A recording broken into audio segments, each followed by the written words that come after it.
Coming up on this episode, Steve Kerr's coaching with Team USA, his controversial decision on Jayson Tatum and how it reflects his Warriors coaching and reiterates the need for Golden State to make a trade over the remainder of the offseason.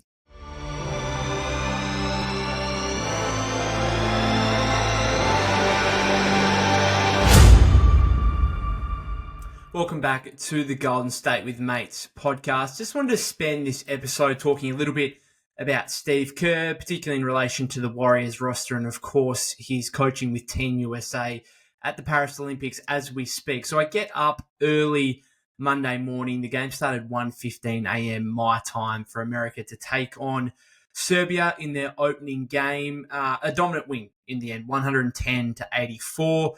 Steph, he goes for 11 points, pretty quiet by his usual dominant standards. Had that little bit of a knee concern early in the third quarter, which was, certainly provided some anxiety for Golden State fans. There's no doubt about that. But he did play out the rest of the game, seemed okay. So fingers crossed there's nothing to worry about too much there. LeBron, he had nearly a triple-double, which would have been his first since the 2012 Olympics and only the second of his career. And KD, what a return. 21 points in the first half, 8 of 8 shooting, 5 of 5 from three-point range. Could not have asked of any more from him. And of course, after all that, in the aftermath, perhaps the biggest headline was the rotation decisions with KD coming back and Steve Kerr choosing not to play Jayson Tatum whatsoever, which drew a wave of backlash on social media, particularly from Celtics fans, which you can understand. But even so, just generally, I know ESPN analyst Tim Legler, he called it utterly disrespectful, not playing Jayson Tatum at all. And I suppose there's a part of it as well that was surprising he didn't get minutes in the fourth when the Americans went up by over 20 early in the final period. But at that point, Legler also mentioned, giving him minutes in the fourth would have been perhaps even more disrespectful as kind of throwaway minutes that didn't really count. Now, Steve himself in the aftermath said, I feel like an idiot not playing him, while also acknowledging that, it's a 40-minute game in the FIBA setting and that you can't play more than 10 guys. 12-man roster, obviously. 2 guys have got to miss out. Tyrese Halliburton had already kind of been penciled in as the one of the 2 that were going to miss out. And then Tatum came, obviously, as a shock given his resume, which includes, 5-time All-Star in 5 consecutive years now, 3-time All-NBA first team, and of course, NBA champion just last month. So quite a shock, quite a surprise.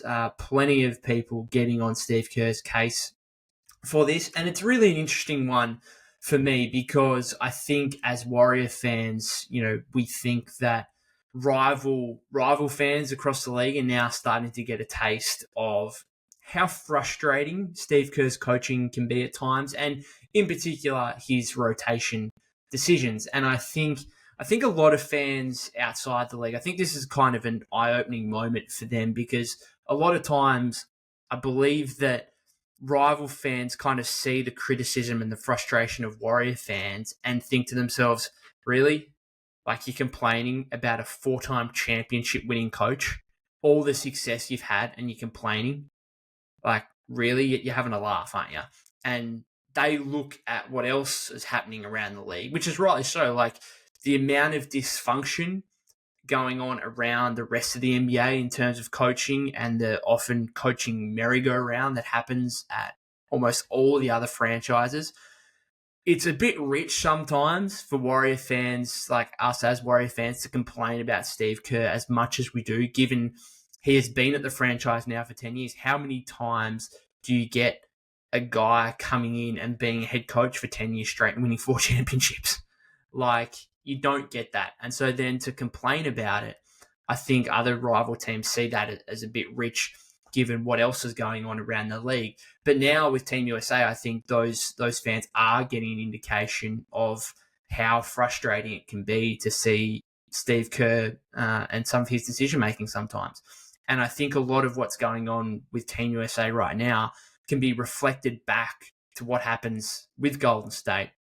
And so I think 2 things can be true. I think you can absolutely believe that not playing Jayson Tatum is an utter mistake. like it is completely wrong and that there's no actual argument to be made as to why he's not playing. However, I also do have some sympathy. And I also do, while I said there's no argument to be made, I can slightly make an argument, right? I don't believe that Jayson Tatum should be getting a DNP, and it sounds like he won't against South Sudan later on in their second game. But I can understand, like I acknowledge when Steve Kerr says you can only play 10 guys in a 40-minute FIBA setting, that is true. And in fact, once we get to the elimination games, you might have to go to 8 or 9. Right. So that is very much true. And I think like he can't cop criticism for that. Like there are guys that have to miss out here. They have to. You cannot play. I don't think you can play 11 guys. You certainly can't play 12 guys. Right. I also understand like Jayson Tatum, I think, has really improved his game in not being a ball stopper, in moving the ball on as a passer, as a playmaker. It really improved that part of his game. But I think there is still some kind of reputation a little bit that he can be a ball stopper, particularly when like you go back to the 2021-22 finals kind of thing, like the Warriors were really able to negate his impact offensively to the point where, you know, Tatum's inability to be productive and efficient offensively cost the Celtics a championship, you'd say. But we are still 2 years removed from that. But I can understand Steve Kerr read and react, you know, 0.5 decision-making, ball and player movement style that transitions from the Warriors to Team USA, albeit it's a bit different. Obviously, the level of talent's a bit different. But I can understand why Jayson Tatum is not necessarily a great fit for that. And in very much the same way that going back to last year's World Cup, Brandon Ingram wasn't great. Like Tatum, Ingram, similar-ish players, like big, tall, strong wings, probably work better inside the three-point line. Tatum's a better three-point shooter than Ingram is, but I still think he does his best work, mid-range, going to the rim, that kind of thing. So I can understand why Steve Kerr would see Jayson Tatum and think he's not the perfect fit for my system. Now, should Derek White be playing over Jayson Tatum? No, like he shouldn't. But I do think, like, I do have some sympathy for Steve, and I've said this throughout, you know, podcast episodes going back in season with the Warriors. I have some sympathy for how hard some of these decisions are. And it's funny how you think, like, if you give a coach a bunch, like a full roster of capable players, then you would automatically think a lot of the time that, oh, that means that he should have so many more options at his disposal and therefore the team should be better. I actually think it goes the other way, where you give a coach a bunch, like a full roster of capable players, he's got too many options, and that gives much more opportunity for that coach to make what we would perceive in the public sphere as mistakes. And I think we've seen that from Steve with Team USA in terms of, you know, playing Derek White for 16 minutes and having his Boston Celtics teammate Jayson Tatum on the bench. Now, I also don't think this is not there's Celtics fans out there that think this is a conspiracy theory trying to work the Celtics guys against each other, like Jaylen Brown not coming in the squad at all, this kind of thing, or being salty. I saw a meme about, you know, the Celtics beating the Warriors by, what was it, 52 last season or whatever, and being salty about that, and that's why there's no conspiracy theories about this, right? This is just like what happens with Steve Kerr is that he's not great at being able to manage a deep roster in a way that the public thinks things should happen, right? In terms of everyone in the public thinks that Jayson Tatum should be playing over Derek White. Everyone does. Steve Kerr clearly doesn't. This, again, goes back to the Warriors as well. You see some of the decision-making that's had been made over the last couple of seasons since the 2021-22 championship. We go back, probably the most egregious one maybe was like 2022-23, Anthony Lamb playing so much more than Jonathan Kuminga, particularly at the start of the season. And then in the playoffs, like Jermichael Green over Jonathan Kuminga, this kind of thing. Like, every Warrior fan in that situation thinks that Kuminga should be playing more. You look at the treatment of Moses Moody, right? Every Warrior fan thinks Moses Moody should be playing more. Even non-Warrior fans look and think, hey, this guy, when he plays, is pretty good. Why doesn't he play as much?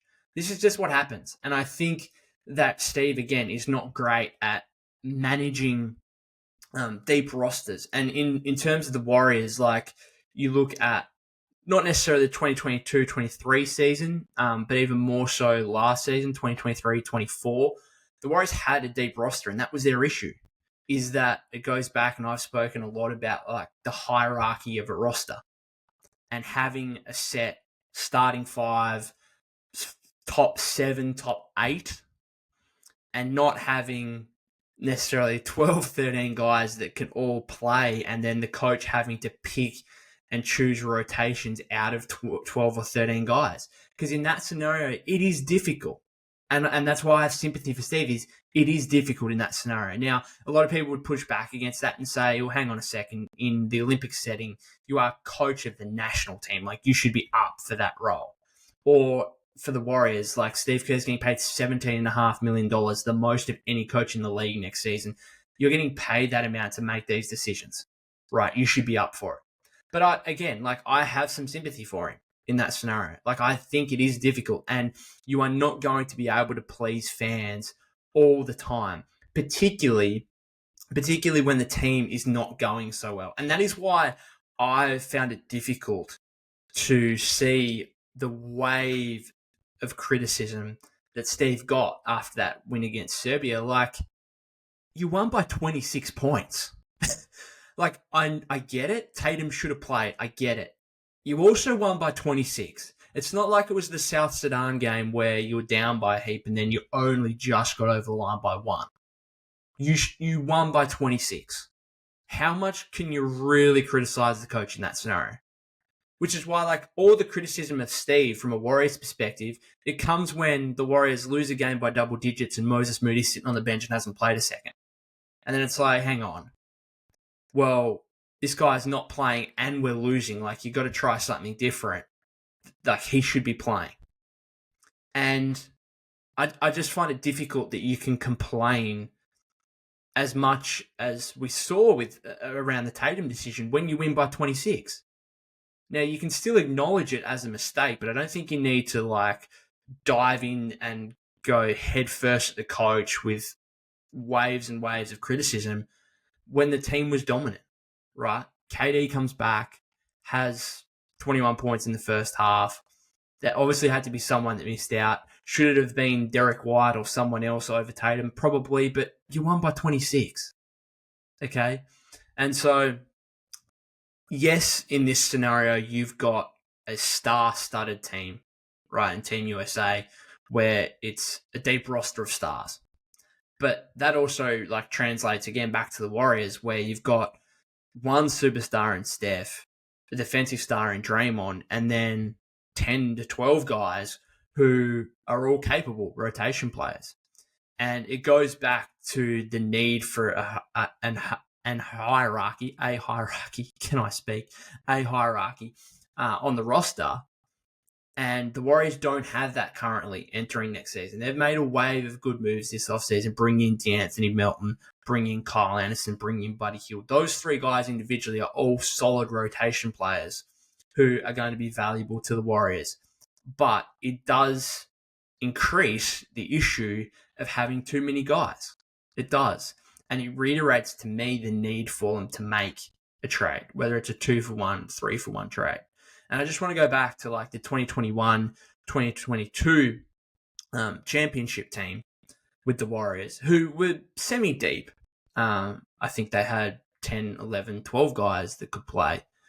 But they also had a very obvious top 7 or 8, especially come playoff time.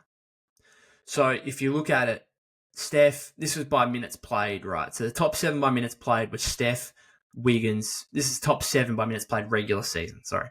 Steph, Wiggins, Poole, Clay, Draymond, Otto Porter Jr., Kevon Looney.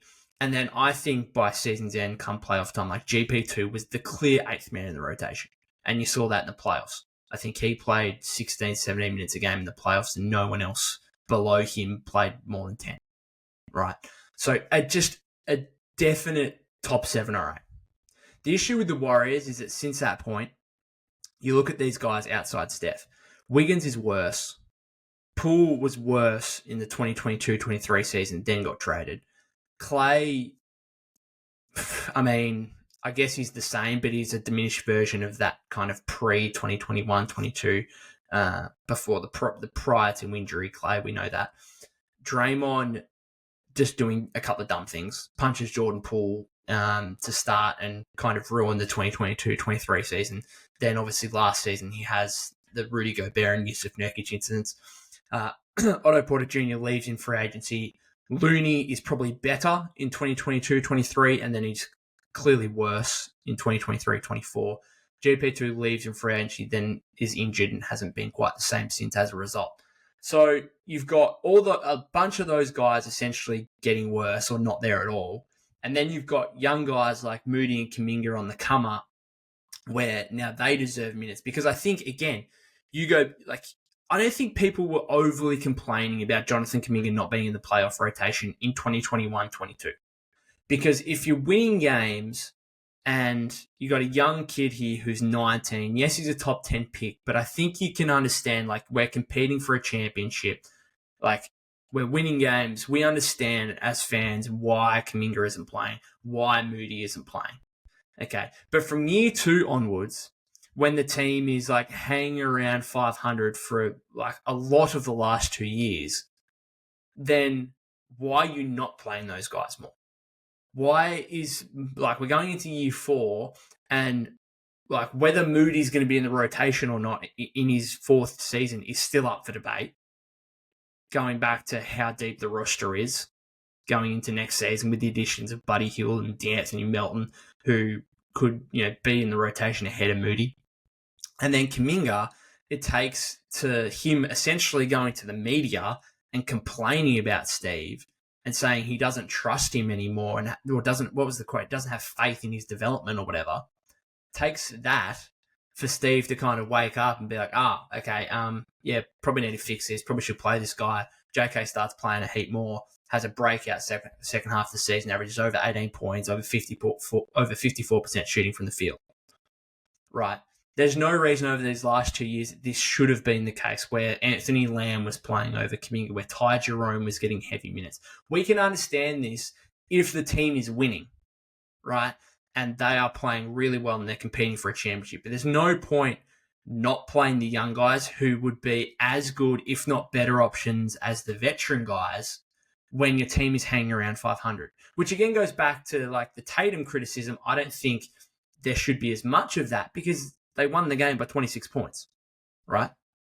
And so, again, I think 2 things can be true. You can acknowledge that Steve Kerr makes a bunch of mistakes when it comes to rotation decisions. The Tatum, or White over Tatum, Lamb over Kuminga, Moody out of the rotation for the Warriors. Another big one last season was like, it took ages for TJD to start getting minutes over like Looney and Saric when it was painfully obvious to fans, right? You could argue like the same. It took ages for him to kind of reduce Clay's minutes a little bit. Took probably way too long to move Clay back to the bench, you could argue. Like, there is so much stuff here, but there is so much stuff because, as I said before, I think the main point of this is that the more capable players you give Steve Kerr, it's not the more opportunities for him to be able to do all this good stuff. It's more opportunity for him to make mistakes as we perceive them as fans. It gives him more opportunity to make mistakes. And it's why he's talking about, already this offseason, he's like, we've got this deep roster. We've only got really Steph and Draymond as guaranteed starters. That means we're going to have all this battle for spots and minutes in training camp. It's going to be great, fantastic, whatever. And I'm thinking, no, I've watched these last 2 years. You're no good at this. Like, I think you're a really good coach. I think you're a great coach. You're a 4-time championship winning coach. You know a whole lot more than me. But we as fans have watched this team over the last couple of years. When you have got the opportunity to play 11 or 12 guys. Like, Loon could be the 12th guy next season, and Steve's going to have an argument and reason to play him at times. And I can understand it. It's Kevon Looney. He's a 3-time champion. Just over 12 months ago, the second best player in a playoff series for the Warriors. I get it. But it just gives Steve more opportunity to make mistakes, unfortunately. And I think the Warriors, I think, was it Legler, I think, in the podcast, sorry, just going back to USA for a second, is that I think Legler suggested, why didn't they just take 10 guys instead of 12? If they knew that, okay, we're only going to have a 10-man rotation, why did they just not take 10? Now, of course, you're going to have guys there for injuries and whatever else, but in a short, 2-week competition, I actually get that. I would almost say, okay, we're going to take 10 guys, and if we have a couple of injuries, so be it, we'll play 8. It's 40 minutes. It's a 2-week tournament. There's plenty of the off-season to go before the NBA regular season starts up again, right? I get that. And now from a Warriors standpoint going into next season, I never want to wish for injuries whatsoever. I don't want, and me saying that, injuries need to happen for this to kind of get sorted out, that sounds terrible. But if a couple of these role players get injured, would it be the worst thing for the Warriors? Would it be the worst thing to say, oh, hang on, now Steve's only got 9 or 10 guys that he can really choose from here, and therefore that's the rotation, rather than 12 to 14 guys who he's bound to pick somebody over somebody when that's going to be a headline after the game.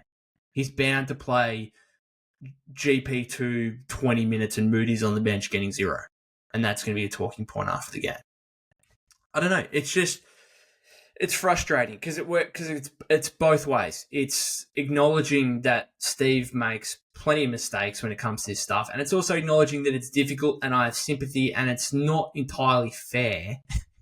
Not entirely fair, and this will sound funny. It's not entirely fair to have a full roster of capable NBA players. It's why the last few spots should probably be real young guys who are not really going to sniff the rotation unless they chock you. And I suppose that was a part of it for the Warriors last season in the fact of Pods and TJD. They probably went into last season thinking these guys are spending the majority of the time in the G League, won't sniff the rotation.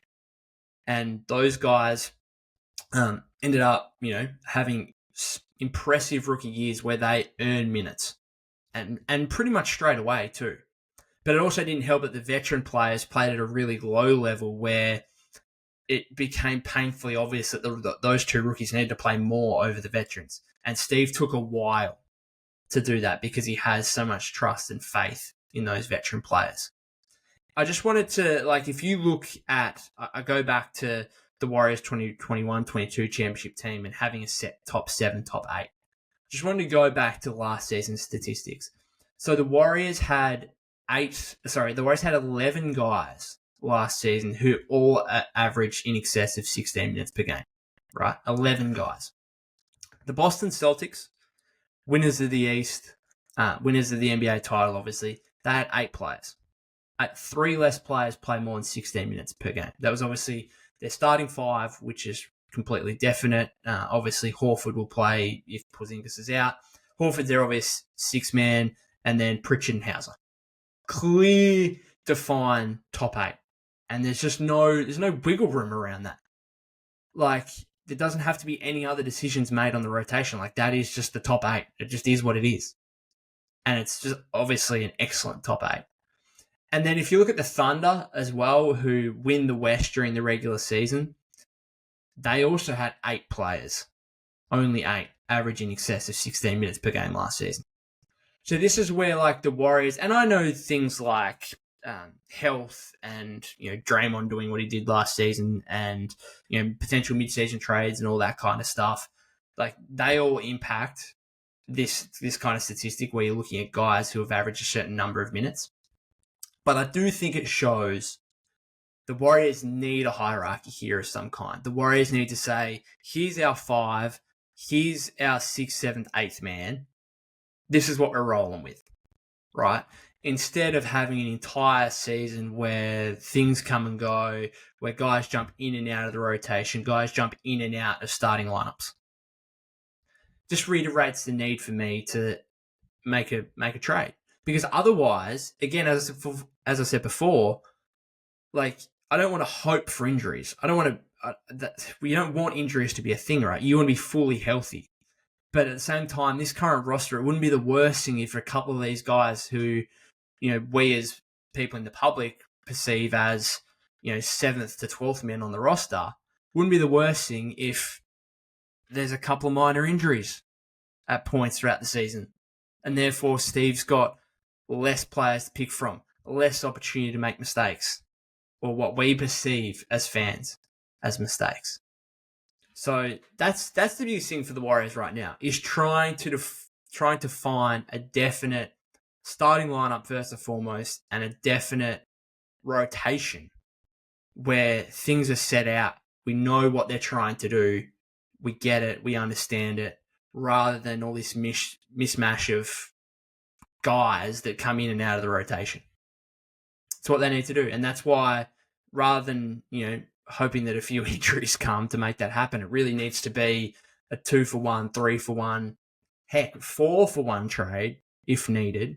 And then you sort out the back end of your roster, right? With, I don't know, a couple of G League guys or whatever else who are not going to play in your rotation, who are not going to play on unless it's a night where you're resting a bunch of guys. So I get the positives of having depth and that kind of thing. I just think it's worked, like we've seen over the last years, that's worked against the Warriors, not for them. So reiterates the need for a trade. The Larry Markkinen thing is the obvious one. 3-for-1 trade there, send out. If it's pods, it's pods. Looney, GP2, bring back Markkinen. All of a sudden, you get take 3 guys out, bring 1 guy back in. You're left with 3 roster spots. Now, in that situation, if you're taking pods out, you definitely need to go get a backup point guard. So you would need, in that situation, to get another guy who you think can definitely play in your rotation. But the other 2 spots could not care who they go to, because you're still going to be deep enough. Still going to have 10 or 11 guys who could definitely play. So anyway, we'll wait and see what happens. I'll finish it up there. Thank you very much for listening or watching to this episode. If you haven't subscribed to the YouTube channel already, that'd be greatly appreciated. You can follow me at POK252. That's POK252 on X/Twitter. Let me know your thoughts on Steve Kerr in the YouTube comments below. Are you nervous? Are you worried with this Warriors roster? What could happen next season in terms of some of the starting lineup and rotation decisions we may see from Steve Kerr? And let me know what you think of the rotation decisions at the Olympics as well. Is all the criticism of Tatum being out of the rotation worth it? Or is there a matter of, hey, you won this game by 26, maybe calm down a little bit? Anyway, I'll finish up there. I am playing my second game of Social League basketball tonight, so I'll let you know on the next episode how I go. Started off pretty well last week, 12 points, wasn't too bad. So hopefully the collarbone holds up again and we get another win. Obviously won last week by a point, so fingers crossed we can go 2-0. Other than that, guys, hope you have a good rest of your week, and I'll see you on the next episode.